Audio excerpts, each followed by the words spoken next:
നമ്മുടെ കേരളത്തിലൊരു PSC ഉണ്ട്. പിൻവാതിൽ നിയമനങ്ങളെ സാധൂകരിക്കാനും അതുപോലെ തന്നെ സഖാക്കന്മാർക്ക് തള്ളിക്കയറ്റാനും ഒക്കെ ആയിട്ട് ഒരു സ്ഥാപനം. അർഹരായ ആൾക്കാർക്ക് പാർട്ടി സർവീസ്, അതെ, അർഹരായ ആൾക്കാർക്ക് യാതൊരു ഗുണവും കിട്ടാത്ത ഒരു സ്ഥാപനം. അതേസമയം കർണാടകത്തിലൊരു PSC ഉണ്ട്.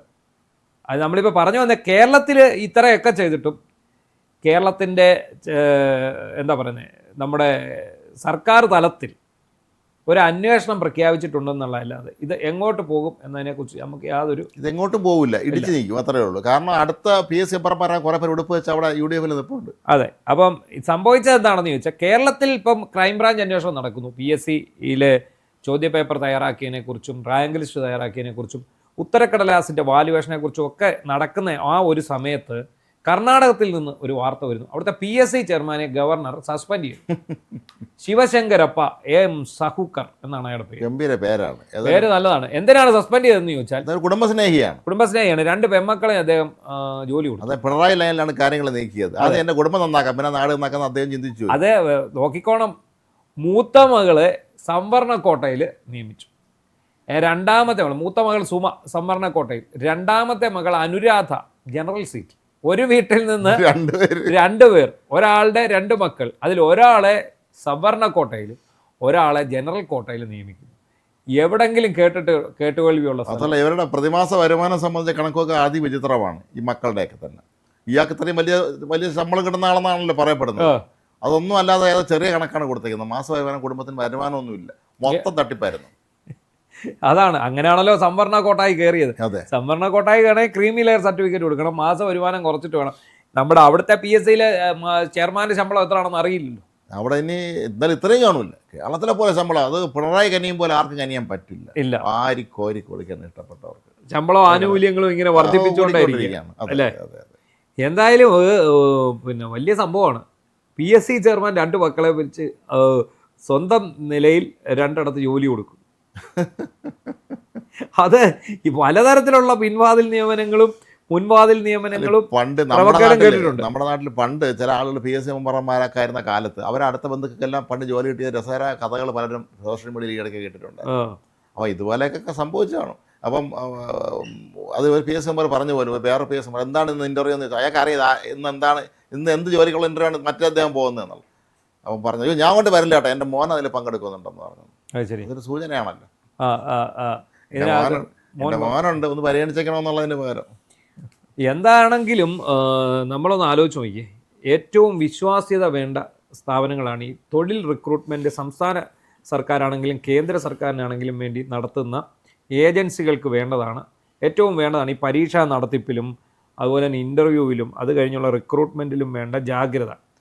മറ്റൊന്നും കൊണ്ടല്ല, എത്ര ലക്ഷക്കണക്കിന് വിദ്യാർത്ഥികളാണ് രാവും പകലും മെനക്കെട്ടിരുന്ന് പഠിച്ച് അവർ ഈ ജോലിക്ക് വേണ്ടി ലക്ഷ്യമിട്ട് കാണാതെ പഠിച്ചും ഉറക്കമഴച്ച് പഠിച്ചും കൂലിപ്പണി ചെയ്ത് പഠിച്ചും എങ്ങനെയെങ്കിലും ഒരു റാങ്ക് ലിസ്റ്റ് ഒന്ന് കയറിക്കൂടാൻ വേണ്ടി വരുന്ന ആൾക്കാരാണ്. അവരെ എല്ലാം എന്താ പറയുന്നത്, ഒരു സൈഡിലേക്ക് മാറ്റിക്കൊണ്ടാണ് ഒരു പണിക്കും പോകാതെ അത് പിന്നെ ബസ്സിന് കല്ലെറിഞ്ഞും അതുപോലെ അപ്പുറത്ത് വയ്ക്കുന്നവൻ്റെ പള്ളയ്ക്ക് കത്തി കയറ്റിയും തലമണ്ട തല്ലിക്കീറിയും പിന്നെ കടകൾക്കെറിഞ്ഞും രാഷ്ട്രീയ എതിരാളികളെ മർദ്ദിച്ചും ഒക്കെ മുന്നോട്ട് വരുന്ന തങ്ങളുടെ ആൾക്കാർക്ക് ഒരു പരീക്ഷ പോലും എഴുതാതെ ജോലി കിട്ടുന്ന അവസ്ഥയിലാണ് ഇവിടുത്തെ കാര്യങ്ങൾ. കേരള PSCയിൽ സംഭവിച്ചത് നമ്മൾ അന്ന് കണ്ടാലോ. എസ് നേതാക്കന്മാരെ വീട്ടിൽ വേറൊരു കേസുമായി ബന്ധപ്പെട്ട് പരിശോധനയ്ക്കുന്ന അവിടെ ഇരിക്കുന്നുണ്ട്, ആൻസർ ഷീറ്റും ചോദ്യം പേപ്പറും എല്ലാം PSCയുടെ. അതാണ് അപ്പോൾ അവസ്ഥ.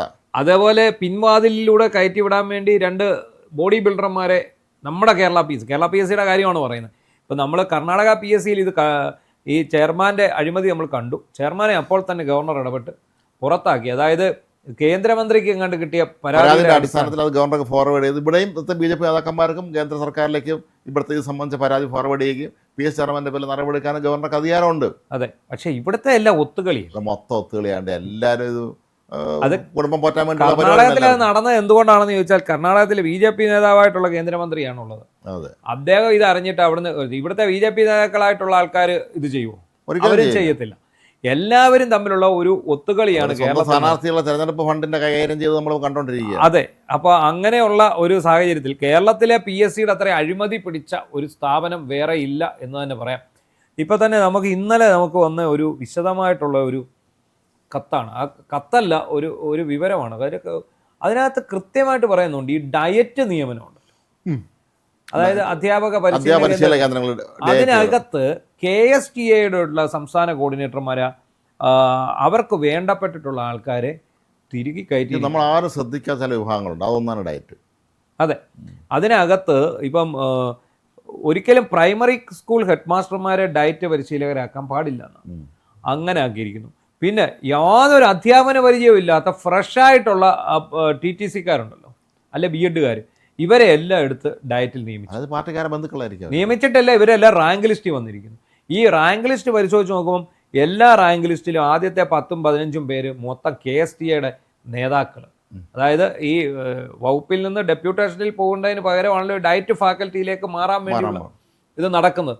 അപ്പോൾ അതിനകത്തെല്ലാം ഇങ്ങനെ ഉള്ള ആൾക്കാരെ തിരികിയിരിക്കുകയാണ്. അല്ലേ, നമ്മുടെ കേരളത്തിലും ഈ എല്ലാ പൊതുമേഖലാ സ്ഥാപനങ്ങളാകട്ടെ, അതല്ലെങ്കിൽ സർക്കാർ സ്ഥാപനം, എല്ലായിടത്തും ഇത് തന്നെയാണ്. മാത്രമല്ല നമ്മൾ ഇന്ന ഒന്ന് അന്വേഷിക്കേണ്ട ഒരു കാര്യം, ഇപ്പോൾ കേരളത്തിലെ എല്ലാ യൂണിവേഴ്സിറ്റികളുടെയും സഹകരണ ബാങ്കിൻ്റെയൊക്കെ നിയമനം PSCക്ക് കൂട്ടിയിട്ടുണ്ടായിരുന്നു. അതെ, അത് എന്താണ് സംഭവിക്കുന്നത് ദൈവത്തിന് അറിയിക്കണമായിരുന്നു. ഈ സഹകരണ ബാങ്ക് നിയമനം എന്ന് പറഞ്ഞാൽ ജില്ലാ സഹകരണ ബാങ്കിൻ്റെ മാത്രമല്ലേ ഉള്ളൂ. അതെ, കേരള ബാങ്ക് എന്ന് പറയുന്ന ബാങ്ക് മാത്രമേ ഉള്ളൂ നിയമനം. അല്ലാത്തടത്തെല്ലാം വീതം വെപ്പാണ്.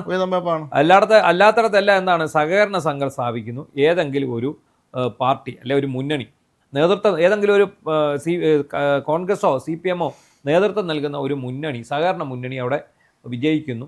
എന്നിട്ട് അതിനുശേഷം അവർ എന്ത് ചെയ്യുന്നു, അവരവിടെ ഭരിക്കാൻ വേണ്ടി കയറുന്നു. അപ്പോൾ കയറുമ്പോൾ ഇതിൻ്റെ പ്രസിഡന്റ്, സെക്രട്ടറി അല്ലെങ്കിൽ ഡയറക്ടർ ബോർഡ് മെമ്പർ, ഇവരുടെ ആൾക്കാർക്കൊക്കെ പൈസ വാങ്ങിയ ശേഷം ജോലി കൊടുക്കും. അതിനകത്ത് ഈ വാങ്ങുന്ന പൈസ ബാങ്കിന് വേണ്ടിയൊന്നുമല്ല, എവിടെ കാണിക്കാനായി കണക്ക്.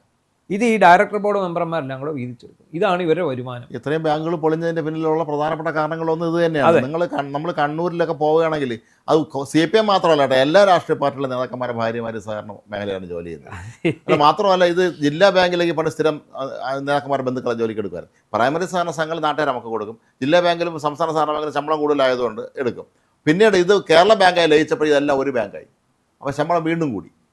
അതാണ്. അപ്പോൾ ഈ സഹകരണ ബാങ്കുകളുടെ ഒന്നും ഒരിക്കലും കൊടുക്കത്തില്ല, ഈ പറയുന്ന കേരള ബാങ്കിൻ്റെ കൊടുക്കും. പക്ഷേ ഇതിനകത്തെല്ലാം ഈ PSCയുടെ ഒരു പിടിവള്ളി എന്താണെന്ന് അറിയാം.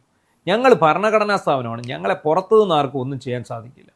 പക്ഷേ നിങ്ങൾ ചെയ്യുന്ന ഒരു കാര്യമുണ്ട്, നിങ്ങൾ ഈ നാട്ടിലെ ലക്ഷക്കണക്കിന് വിദ്യാർത്ഥികളുടെ അല്ലെ ഉദ്യോഗാർത്ഥികളുടെ നീണ്ട നാളത്തെ പ്രയത്നത്തിനെ കണ്ടില്ലെന്ന് നടിക്കുന്നു, അവരുടെ കഞ്ഞിയിൽ മണ്ണ് വാരിയിടുന്നു. നിങ്ങൾ പറയുന്നത് നിങ്ങൾക്ക് ഈ പറയുന്ന ഈ വിദ്യാഭ്യാസ യോഗ്യത പോലും വ്യാജമായിട്ടുള്ളവന്മാരാണ് കൂടുതലും. അല്ല, ഈ വിദ്യാഭ്യാസ യോഗ്യത വ്യാജന്മാർ ഇഷ്ടം പോലെ ഉണ്ട്. എല്ലാം മാത്രമല്ല, നമ്മൾ പറയാറില്ലേ, പണ്ട് പരീക്ഷ എഴുതിക്കുമ്പോൾ വേറെ ആളിനെ വെച്ച് പരീക്ഷ എഴുതിക്കുന്ന സംവിധാനം പോലും പണ്ട് യൂണിവേഴ്സിറ്റികളെല്ലാം ഉണ്ടായിരുന്നു. SO നേതാക്കന്മാരെ എഴുതിയാൽ ജയിക്കാത്തതുകൊണ്ട് അവർ സപ്ലിമെൻ്ററി എഴുതാൻ വേറെ ആളെ കൊണ്ടുവരും, പുറത്തുനിന്ന് ആളെ കൊണ്ടുവന്ന് എഴുതിക്കും. അത് ആരും തടയില്ല, അവിടെ അത് അധ്യാപകർക്ക് കൂട്ടാണ്. അല്ല, ഈ ടൈപ്പ് ക്രമക്കേടാണല്ലോ PSC നടന്നിരിക്കുന്നത്. അതായത് ഈ ബബിൾ ചെയ്ത് കൊടുക്കുന്നത് കമ്പ്യൂട്ടർ മാർക്ക് റീഡറാണ്. നമ്മളത് പറഞ്ഞല്ലോ, എല്ലാം B എന്ന് ഇട്ടാൽ മതി. അത് അങ്ങനെ അല്ലാതെ ഈ 12,000-ഓളം ഉത്തരക്കടലാസുകൾ ഒരു പരീക്ഷയുടെയാണ് ഇവർ മാനുവലായിട്ട് KSന്റെ മാനുവലായിട്ട് അവർ നോക്കി. കാരണം ഇത് റീഡ് ആവുന്നില്ല എന്ന് പറയും. ഏതാ ഈ ഒപ്റ്റിക്കൽ മാർക്ക് റീഡർ ഇത് റീഡ് ആവുന്നില്ല എന്ന് പറഞ്ഞ് ഇങ്ങനെ മാറ്റിയിരിക്കുകയാണ്. റിവാലുവേഷൻ നടത്തി കുറേ പേര് കയറി പറ്റി. അങ്ങനെ അല്ല, ആ മാർക്ക് അല്ല, ആ പറഞ്ഞ ആ പേപ്പർ പിന്നീട് നോക്കിയതാരാണ്? PSC മെമ്പർമാരാണ് നോക്കുന്നത്. അവർ ഈ ആൻസർ കീ വെച്ചിട്ടാണ് ഇത് നോക്കുന്നത്. ഇത് കറപ്പിക്കണം. ഇതെന്ത് ചെയ്തു? ഇതിപ്പോൾ ഈ കയറ്റി വെച്ച സാമഗ്രി എത്രണ്ണം കറപ്പിച്ചിട്ടുണ്ടാവും? കറപ്പിച്ചത് വളരെ കുറവായിരിക്കും. ഇപ്പൊ ഇവര് തന്നെ കറപ്പിച്ചിട്ട് ഇത് നോക്കിയിട്ടുണ്ടോ എന്നെങ്ങനെ നമുക്ക് അറിയാൻ പറ്റുന്നത്? അവിടെയൊക്കെയാണ് ഇതിന്റെ. പക്ഷേ അതിന്റെ KS പരീക്ഷയിലും വലിയതുപോലെ ക്രമക്കേട് നടന്നു എന്ന് പറയുന്നതല്ല, അതിലത്തേക്ക് അന്വേഷണം പോകുന്നില്ല. അല്ല, ഇവർ തമ്മിലുള്ള ഈ ഒരു ഒത്തുകളി ഉണ്ടല്ലോ, ഒത്തുകളി തന്നെയാണ് ഇപ്പോൾ സംഭവിച്ചുകൊണ്ടിരിക്കുന്നത്. ഇതിപ്പോൾ നമുക്കറിയാമല്ലോ, ഇടത് കാലിലെ മന്ത് വലത് കാലിലേക്ക് മാറി എന്നുള്ളതല്ലാതെ ഈ സർക്കാർ വന്ന പുതിയ സർക്കാരിനെ കുറിച്ച് ആദ്യമൊക്കെ എല്ലാവർക്കും ഒരു പ്രതീക്ഷ ഉണ്ടായിരുന്നു. പക്ഷെ അവരുടെ ഓരോരോ നടപടിക്രമങ്ങളിലേക്ക് കടക്കുന്ന സമയത്ത് നമുക്ക് മനസ്സിലാകുന്നത് ഒരു പ്രതീക്ഷയും വേണ്ട. എന്താണോ പിണറായി അവസാനിപ്പിച്ചിട്ട് പോയത് അവിടെ നിന്നാണ് ഇവർ തുടങ്ങിയത്. ദിവസം KT ജലീലിന്റെ മന്ത്രിയായിരുന്നു, അയാൾക്കൊപ്പം നിന്ന് എല്ലാം ക്രമക്കേടും കൂട്ടുന്ന ഒരാളിനെ പുതിയ വലിയ തസ്തികയിൽ നിയമിച്ചിട്ടില്ല. അതെ, വലിയ ആരോപണം വന്നിരിക്കുന്നു. കോൺഗ്രസ് ആരോപണം ഉന്നയിക്കുന്നത് ആരുടെടുത്തെന്ന് പറയാൻ.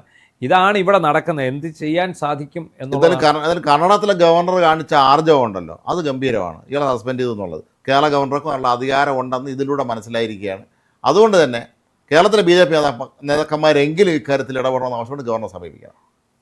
ഇവിടുത്തെ BJP നേതാക്കൾ അതിനൊന്നും നിൽക്കില്ല. ഇവിടെ എല്ലാം അഡ്ജസ്റ്റ്മെന്റ് രാഷ്ട്രീയമാണ്. കേരളത്തിലെ BJP ഇന്നലെ വളരെ രസകരമാണ്. ഇന്നലെ വി മുരളീധരനോട് മാധ്യമപ്രവർത്തകർ ചോദിക്കുന്നു BJPയിലെ അഴിമതിയെക്കുറിച്ച്. അപ്പോൾ അദ്ദേഹം ഇത് ആദ്യമായിട്ട് കേൾക്കുന്ന പോലെ, ആണോ അത് ശരി, ഞാൻ അറിഞ്ഞില്ലല്ലോ കേട്ടോ, ഞാനിത് അറിഞ്ഞിട്ടേ ഇല്ല.